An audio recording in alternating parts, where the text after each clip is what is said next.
Hi friends, myself Akshan Sawan and I welcome all of you to my channel Easy Physics. So today on Easy Physics channel I am going to teach you about derivation of Coulomb's law, which is important for your board exam as well as for your JEE and NEET exam. So JEE और NEET exam में आपको Coulomb's law का derivation नहीं आएगा, लेकिन जो formula है Coulomb's law में that is F is equal to K Q1 into Q2 upon r square. ये फॉर्मूला के बेस बहुत सारे MCQs होते हैं आपके JEE और NEET एग्जाम में. सो आज हम ये F is equal to K Q1 Q2 upon r square formula कैसे डिराइव हुआ इसके बारे में आज हम पढ़ेंगे. So F is equal to K Q1 Q2 upon r square जो फॉर्मूला है वो हमारे सर कूलम्स ने दिया था. कूलम्स सर ने क्या कहा था कि सपोज हमारे पास दो चार्जेस है Q1 एंड चार्ज Q2 और उन दोनों के बीच में डिस्टेंस है R. तो सर कूलम्स ने ये कहा था कि let we assume that we have two charges Q1 and Q2. So force acting between Q1 charge and Q2 charge, which are R centimeter or R meter apart from each other, is directly proportional to the product of charges Q1 and Q2 and inversely proportional to square of its distance. मैं समझाता हूँ आपको कि ये मैंने English में पूरी definition आपको समझा दी. आप इसको बोर्ड एग्जाम में लिख सकते हो कि अगर आपको ये क्वेश्चन पूछे कि एक्सप्लेन कूलम्स लॉ कि व्हाट इज कूलम्स लॉ, तो आपको लिखना है कि suppose we have two charges Q1 and Q2 which are R centimetre apart from each other, then the force acting between charge Q1 and Q2 is directly proportional to the product of that charges यानी कि Q1 into Q2 and inversely proportional to square of its distance. इसका मतलब क्या होता है, दो charges है Q1 and Q2, R distance apart है, so force is directly proportional to magnitude of charges यानी कि फोर्स इन दोनों के बीच में जो फोर्स है इन दोनों के बीच में वो डायरेक्टली प्रोपोर्शनल है product of that two charges, means F is directly proportional to Q1 into Q2 and inversely proportional to square of its distance, means F is inversely proportional to square of its distance.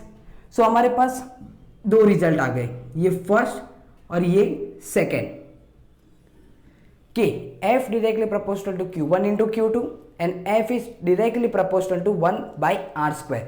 So therefore ये दोनों results में से हमको क्या मिलता है कि F is directly proportional to Q1 into Q2 upon R square. ठीक है, means F directly proportional to Q1 Q2 first formula में से हम लोगों ने लिया and F is directly proportional to 1 by r square जो सेकेंड रिजल्ट में से हम लोगों ने लिया. अब ये जो प्रोपोर्शनल की साइन है तो आप लोगों को मालूम ही होगा, हम जब भी प्रोपोर्शनल की जो साइन होती है उसको हम जब भी रिमूव करते हैं तब हम कुछ ना कुछ कांस्टेंट ऑफ प्रोपोर्शनलिटी यूज करते हैं. तो यहाँ पर इसको रिमूव करके हम लोग कांस्टेंट ऑफ प्रोपोर्शनलिटी यूज करेंगे के यानी कि फ्रेंड्स के यानी कि होता है Coulomb's constant which is equal to 9 into 10⁻⁹. देखते हैं कि F इज इक्वल टू ये प्रोपोर्शनलिटी की जो साइन है उसको हम लोगों ने रिमूव कर दिया, मीन्स के Q1 Q2 upon r square, जहां पर ये जो K है ये K है आपका Coulomb's constant which is equal to K is equal to 9 into 10⁻⁹. अब इसका यूनिट, तो यूनिट क्या होगा, अगर यहां से हम लोग K की वैल्यू निकालेंगे तो K को सब्जेक्ट बनाओ, ये आर स्क्वायर यहां पर जाएगा, means F into r square upon Q1 Q2. Means अगर इसकी यूनिट देखते हैं तो फोर्स की यूनिट होती है न्यूटन. आर क्या है, Q1 और Q2 के बीच का डिस्टेंस है, तो विच इज ऑब्वियसली वो मीटर में ही होगा. तो मीटर स्क्वायर क्योंकि आर स्क्वायर है. अब Q1 मीन्स चार्ज का ऐसा यूनिट होता है कूलम, लेकिन यहाँ पर 2 है तो coulomb into coulomb, coulomb square, hence ये उसका यूनिट है के का। कूलम्स कांस्टेंट का यूनिट हमको क्या मिलेगा न्यूटन मीटर स्क्वायर पर coulomb square, means K is equal to 9 into 10⁻⁹ newton metre square पर कूलम स्क्वायर। ये शो करने की जरूरत नहीं है बोर्ड के डेरिवेशन में।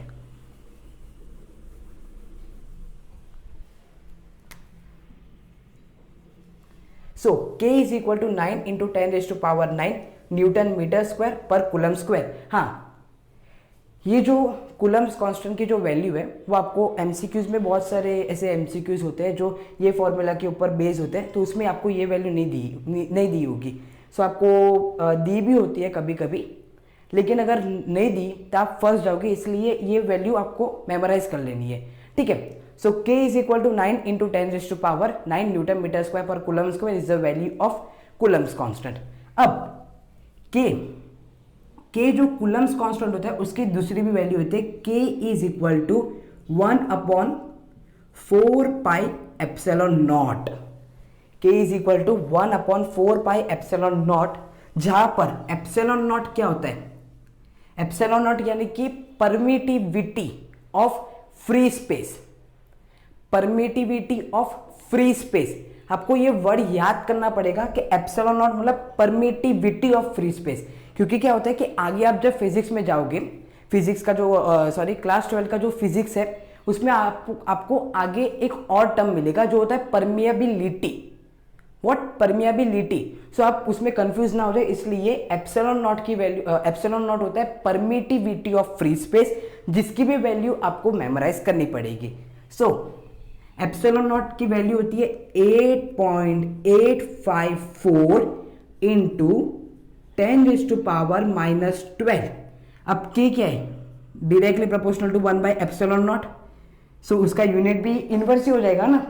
सो उसका यूनिट क्या होगा ε0 का, के 8.854 इंटू 10⁻⁻12 कूलम स्क्वायर पर न्यूटन मीटर स्क्वायर। फ्रेंड्स, आप लोगों को वैल्यू तो मेमोराइज करनी ही है, लेकिन साथ साथ में आप लोगों को इसकी एसआई यूनिट्स भी मेमोराइज करने हैं, क्योंकि कभी कभी एमसीक्यूज करने में गड़बड़ हो जाती है और हम लोग एसआई यूनिट्स बेस भी हम लोग को बहुत सारे एमसीक्यूज पूछते हैं कि आंसर सेम दिए होंगे लेकिन ऐसा यूनिट चेंज करेंगे वो लोग, तब आप लोग कंफ्यूज ना हो जाए, इसलिए ये जो ऐसा यूनिट्स है उसकी भी वैल्यू आप लोगों को मेमोराइज करनी पड़ेगी। सो ε0 की वैल्यू है 8.854 इंटू 10⁻⁻12 कूलम स्क्वायर पर न्यूटन मीटर स्क्वायर, और के यानी कि कूलम्स कांस्टेंट की वैल्यू है 9 इंटू 10⁻9 न्यूटन मीटर स्क्वायर पर कूलम स्क्वायर। अब ये के की वैल्यू है, सो यहां पर पुट कर दो के की वैल्यू, तो F इज इक्वल टू के यानी कि 1/4πε0। सो 1/4πε0, ये टर्म तो वही का वही रहेगा, Q1 Q2 upon R square. So F is equal to 1/4πε0 Q1 Q2 upon R square.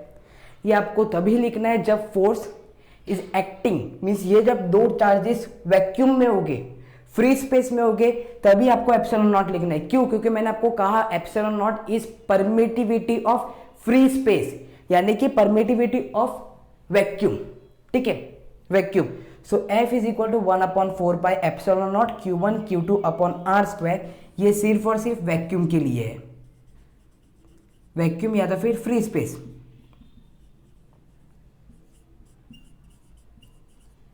Free space, so vacuum या तो फिर फ्री स्पेस के लिए ये फोर्स है। सो अभी अगर हम लोग देखें कि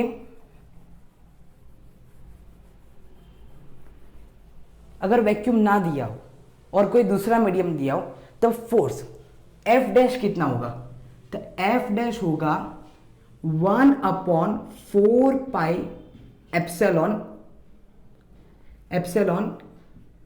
Q1 Q2 upon R square. अब आप लोग देखते होगे कि कोई भी मीडियम में जब फोर्स लगता है और वैक्यूम में, तो उन दोनों में एक डिफरेंस है। क्या? ये वैल्यू तो सेम ही है दोनों में, देखिए